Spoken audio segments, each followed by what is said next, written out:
So today we're going to talk about expressiveness because by the end of the day, as designers, as visual communicators, our goal is to send a visual message to our viewers, right? So the more expressive the image looks, the better we have done the job. So for commercial artists, the ultimate goal is very simple. We want to communicate a message instantly through visuals and make it unforgettable through two things: visual clarity and visual impact. If you look at those TFT splash art, we may not understand what those characters are doing right away, but the message is very clear. This image is about some kind of music club, right? You can see all those lights, those like discs, people are dancing. You don't even need to know what the set is about to guess that it probably has to do with music. And at the same time, we're hyped by the use of color and the composition.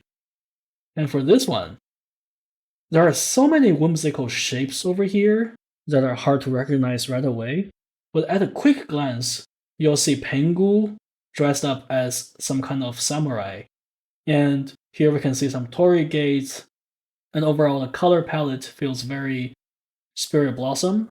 So you'll probably guess this image has to do with Spirit Blossom. That is the Journey set. If we look at this Battle Chasers in-game GIF, you can see that we have characters, we have background environments, we have UI on top, we have the health bar, we have VFX. There are so many things. However, the readability is crystal clear. How did they do that?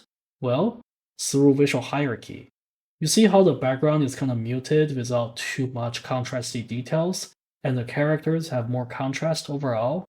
As for the UI, they can come on top of both the character and the environment. And the VFX has the strongest amount of contrast, so things are very, very clear, right? And this is the card art for Hearthstone, I believe, done by Grace Liu. As you can see here, it is a well-rendered piece. But the important thing is, even from this far away, you can still clearly see that it is an anchor, right? And as a Hearthstone card, this is usually the size that player will be looking at it anyway. So you want to make sure that the readability is strong even when you zoom out like this. And when you zoom in, you can start to appreciate some of those nice details she added. And this principle does not just apply to game art.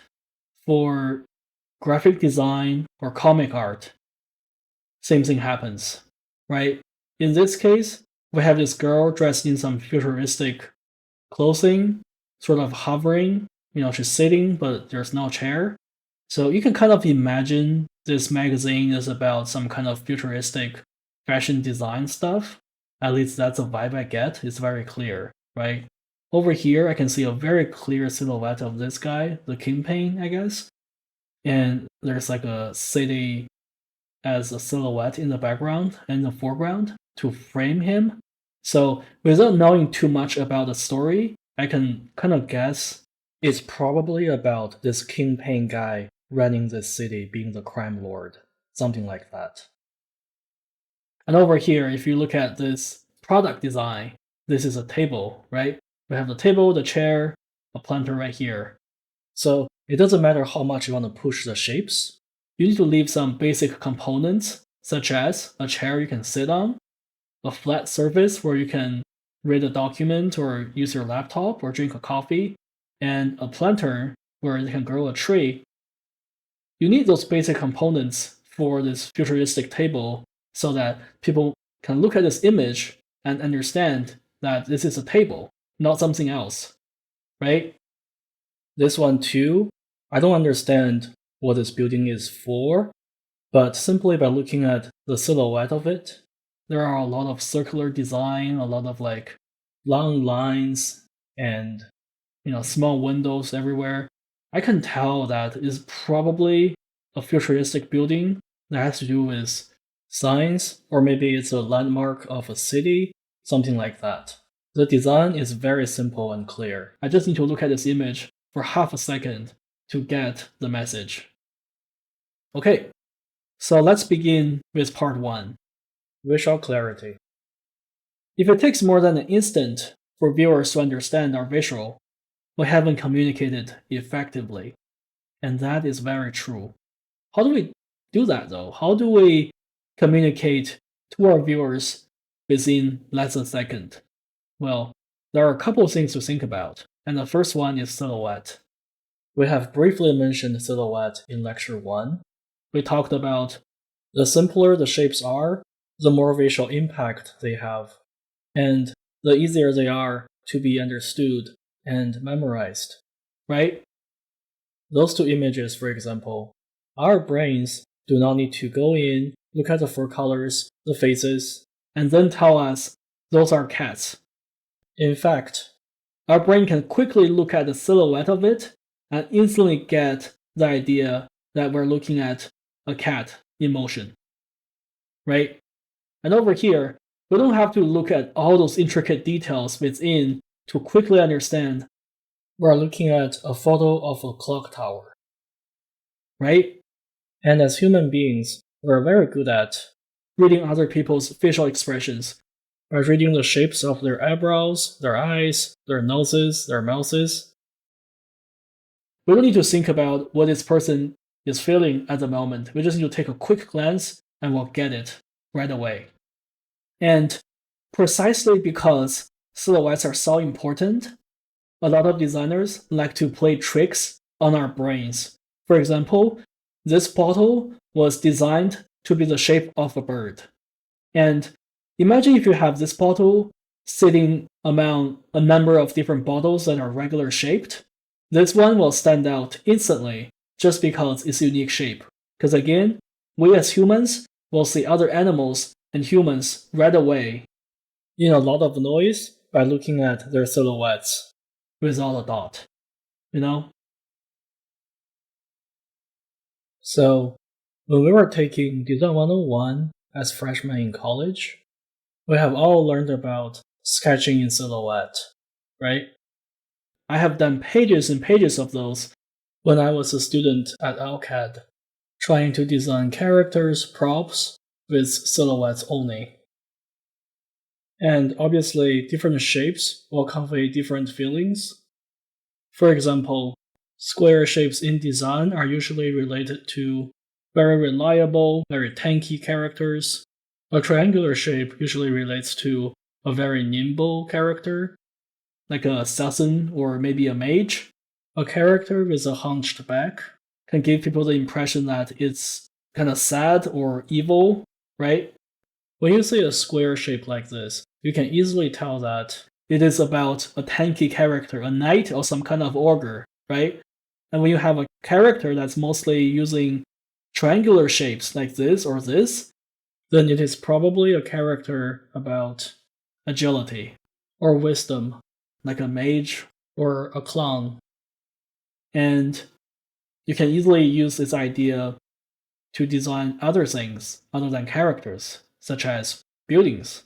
You see, every single building here has a unique shape language, and by creating those unique shape languages, you can see that those buildings each has their own personality, almost like a character, right? So from there, we can turn our silhouette into a more fleshed out design, something like this. And in general, that is how we want to do character design. Alright, let's look at some production examples. So when I was working on set 10, Remix Rumble, I needed to design a turret for classical music Jin. As you can see, this is the character done by Dragonfly Studio artists. Both the model and the texture look gorgeous. I absolutely love it, So, as he attacks, he will be summoning turrets on the bench. So how do I start? Well, I need to take some important design elements from him and apply to my design. For example, the obvious one being the violin, right? And maybe the mask, maybe this cracked head, maybe the swirling patterns on his tuxedo. So those are my sketches, sort of taking elements from this character. And the feedback I got was, we really like this violin design and this mask design. Can we combine those two? And I said, yes, of course. And that's how we get the final design, which is very simple and easy to read, right? Even from this far away, you can tell that, oh, there is a mask. It looks like the mask that classical music Jin is wearing. And here is a violin, which is his weapon.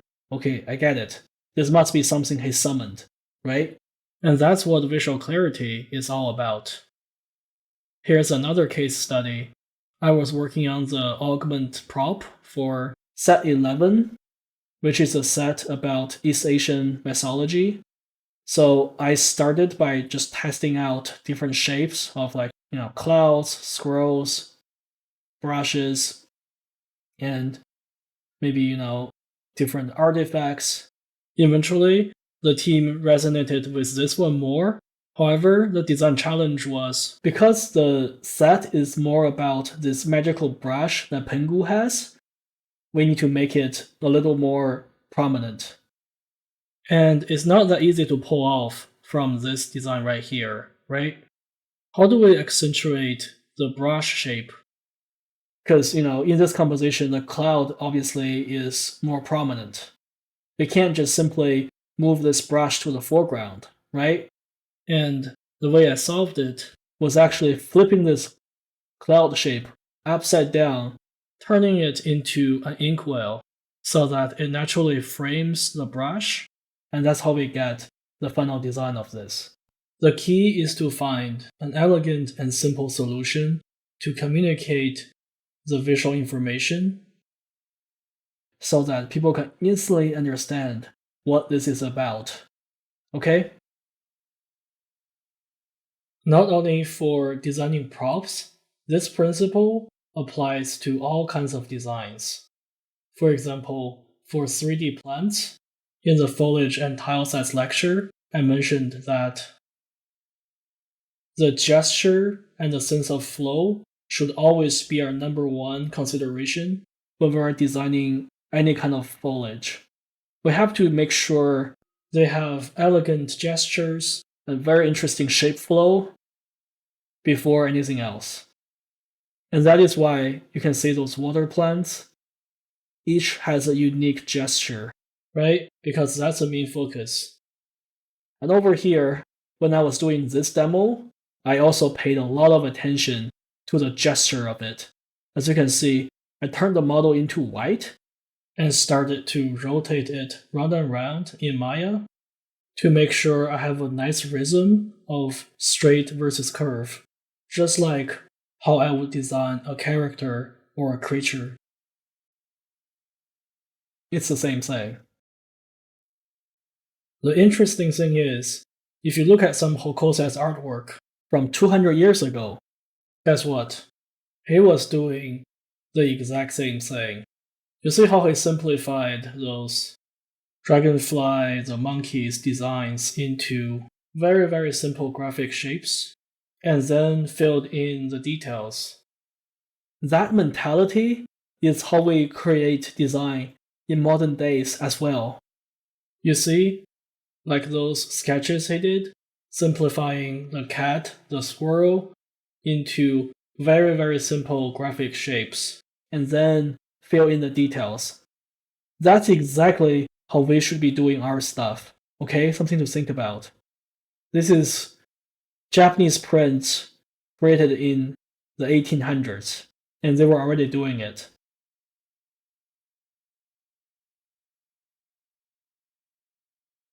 Another thing to think about is plane cropping. What I mean by that is, once we have an elegant silhouette, like this dress, it's pretty cool, right? We can divide it in many different ways. Like, how do we cut those inner lines and create an interesting design. It is a step 2 after you establish your silhouette. You want to kind of go in and think about how to create additional lines to cut the planes so that you can get some kind of interesting design. Okay? You can see all 3 dresses have relatively similar silhouettes, but because the fashion designer divided the inner planes in different ways, each dress has a very unique style, right? So for here, like the shoulder part is about the same, but because they cut it differently, you can get very, very different results. And apparently, this is not just for fashion design. For prop and character design as well, we need to think about how do we want to cut our planes and create those unique designs. I took a class with this teacher, Lin Chen. He's a very good character designer. Definitely go check out his Artstation, okay? And I think one thing he's very good at is to, first of all, establish a very interesting silhouette and then spend a lot of energy into designing those shapes within the silhouette to crop the planes in very unique ways to get a very cool design. Okay? Look how interesting those cuts are. They're not random. Like everything here feels so intentional, so pretty. Definitely something we should study about. Okay? And here are some stuff I did, trying to mimic what Lane was doing. Obviously, not even close, but you can see the idea, right? I was also trying to create some simple silhouettes and trying to crop the planes within to create interesting designs. I think this page is a little more successful. I had some silhouettes I liked, and then I tried to crop the inner planes in different ways to make them look unique and engaging, right? Here's another page trying the exact same idea. I started with some very simple silhouettes that I liked, and then went in and started to divide the inner planes. And even for props, we can do the same thing. We can start with some simple silhouettes, go in and start to design additional smaller details by cropping our planes in different ways. Here are some more. You get the idea. So the second part we want to talk about is positive versus negative shapes. Both positive and negative shapes are equally important in visual design because whenever you see a positive shape, the part you do not see is actually the negative shape. So they're actually interchangeable, right? You can say this part is a negative shape or this part is a negative shape, depending on how you look at it, right? And I noticed that inexperienced designers tend to ignore the negative shapes and focus too much on the positive shapes, and that's when they start to have like a weaker design. So whenever we create a shape, we want to think about the positive and the negative part of it. In this case, once we create the tree arch shape with a hole in the middle, we need to think about it this way. Now we have a tree arch, and with it, we also create a negative shape. And what we're going to do with that empty space? Well, we can put our main focal point there so that the tree arch will frame it, right? And we want to use those dappled lighting as additional positive shapes to counterbalance this shape. And we need to be very careful in designing those so that they can feel very playful at the same time, not too busy, right? And this idea is very important in both environment and character design. We need to think about what kind of positive and negative shapes we're using. In this case, we have this very prominent, very iconic, big U shape right there, right? And within the U shape, we can see our main focal point, which is this building. And the U shape at this point works as a framing element. Beyond that, we can also see a lot of negative space that are being filled in with other U shapes to echo this big U shape. Right over here, we have another U shape, and you can see that rhythm, and even those clouds, they're like opposite U shapes, right? And this one too, if you squint your eyes, you will just see a very simple mountaintop, a knight, and a bunch of swords. And that is our mean positive shape. And within this positive shape, we have some rocks as additional positive shapes, and the red grass and dirt as negative shapes. Or you can argue that the grass and dirt are positive shapes, and the rocks are negative shapes. So what I'm saying is that whenever we're designing stuff, we need to keep an eye on the positive and negative shapes. And by capturing the rhythm and the energy for both of them, our design can feel extra engaging. Okay? So we have mentioned about avoid half and half and avoid parallel before. Over here, you remember I showed you those images in lecture 1? Okay, let's look at some more examples. By looking at this portrait painting, what do you notice? Did you see that in those negative shapes? J.C. Leyendecker actually sneaked in a lot of straight versus curves.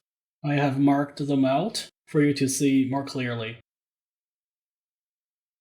Whenever we have a curve shape, we want to have a straight shape right next to it, just so it has more energy, more rhythm.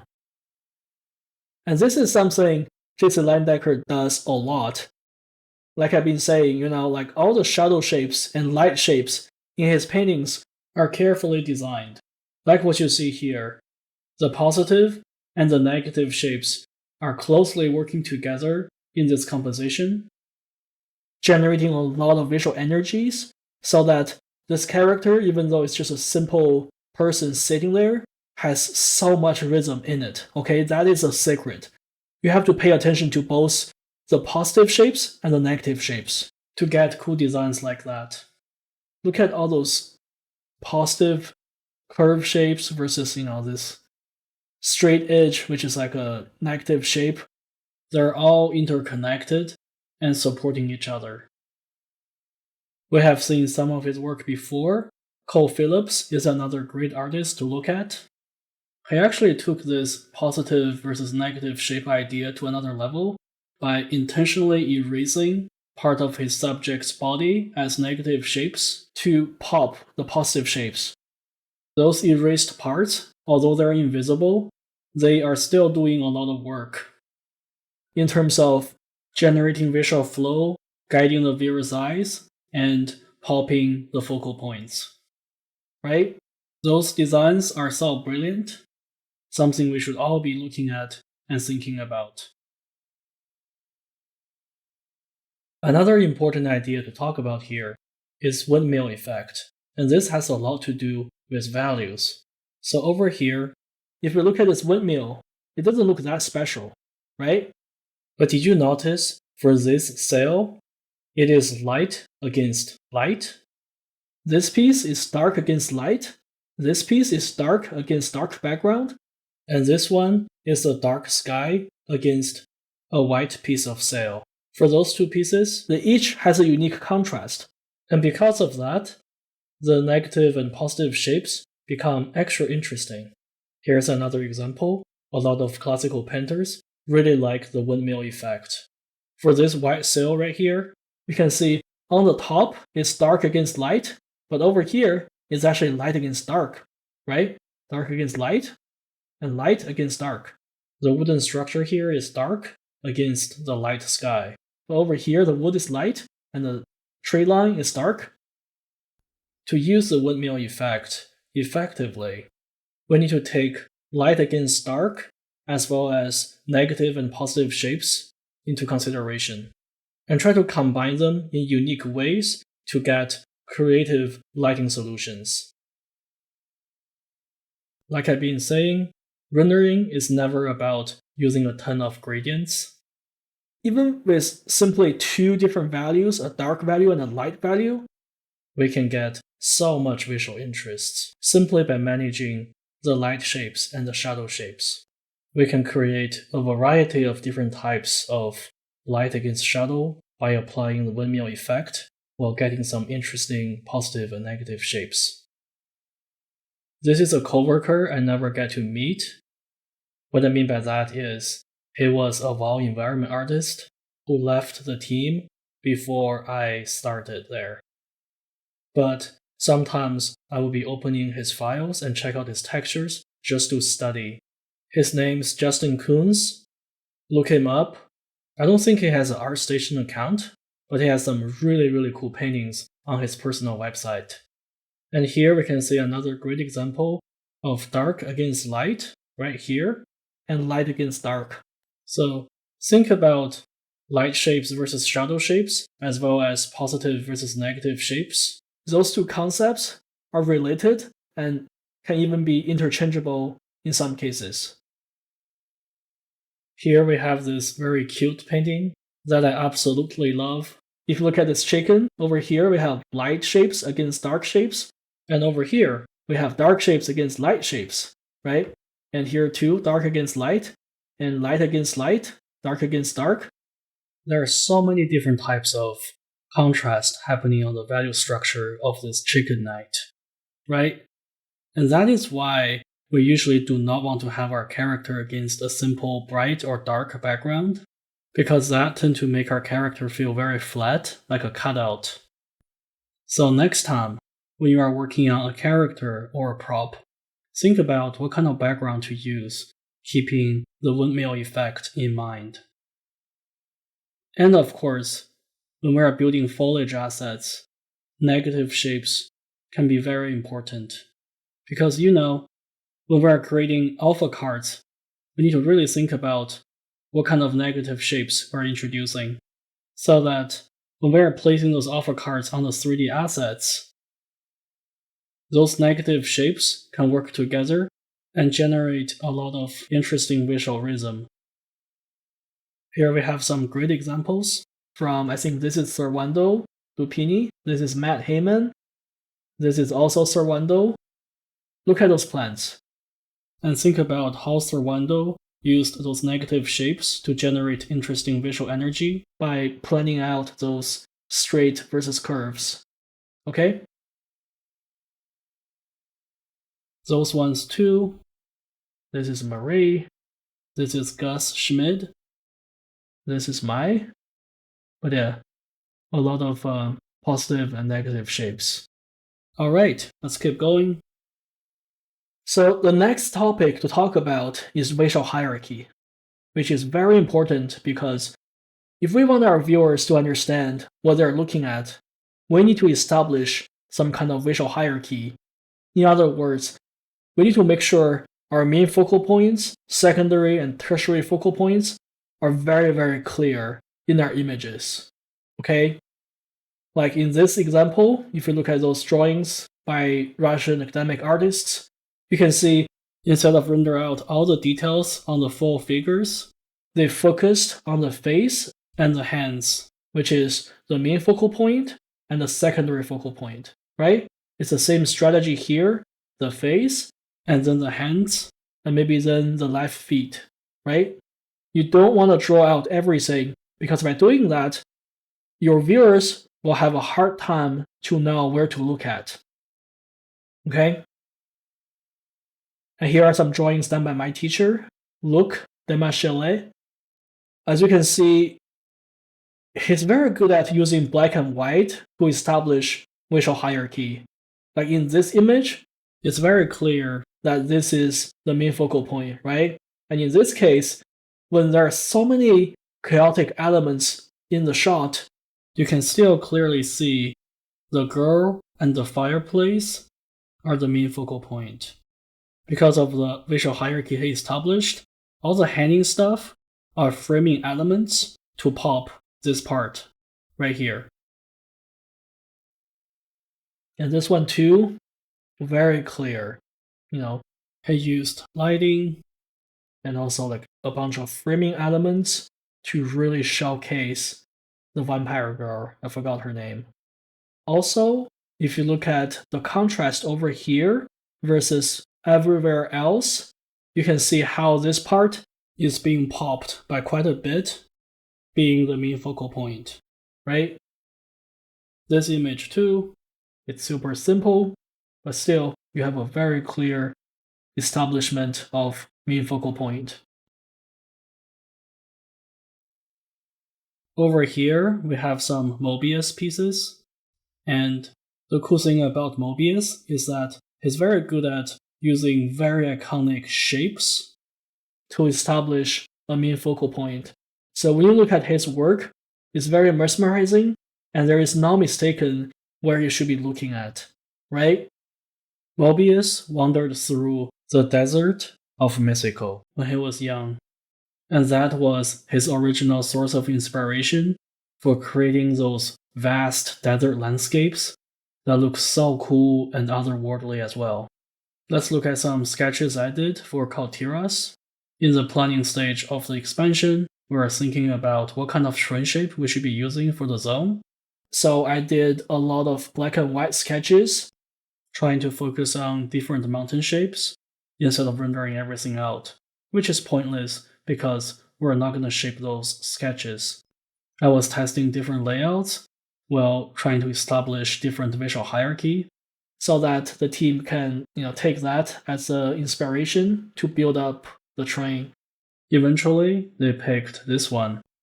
And if you look at the in-game version of the Kaltira's mountain shapes, they were actually inspired and sort of based on this piece right here. And here are some black and white sketches for Voldoom, the Troll Desert. I think the team picked this version, and I developed it into something more like this.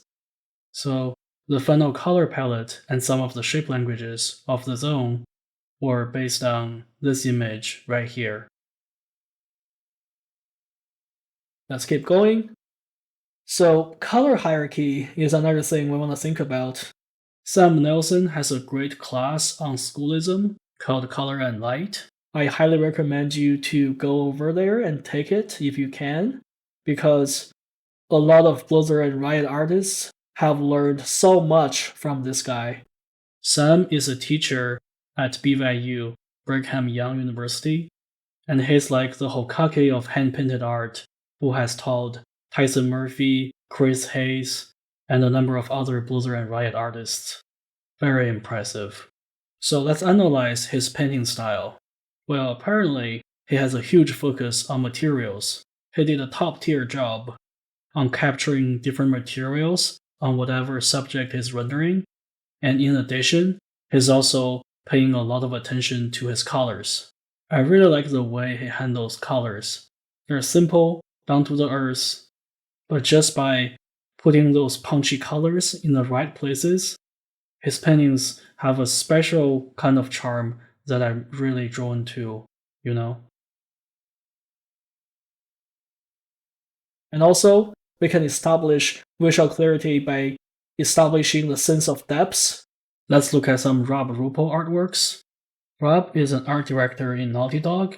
He has also worked on a number of films, like Brother Bear and Into the Spider-Verse. Check out the sense of depth in this cityscape painting. So cool. And if we look at the breakdowns he does, things get more interesting. To start, he's simply using the lasso tool to build out the image with some very simple shapes. And then, he'll break up the silhouette and make the design feel a little bit more complex. After that, do a detail pass on the foreground and midground elements, and it's done. So the key thing to establish visual clarity through the sense of depth is to separate the foreground, midground, and background early on, and render each layer accordingly. Here's another example. We start with black and white, we add color, and we go in, render out the foreground, and give the midground and background a little bit of details.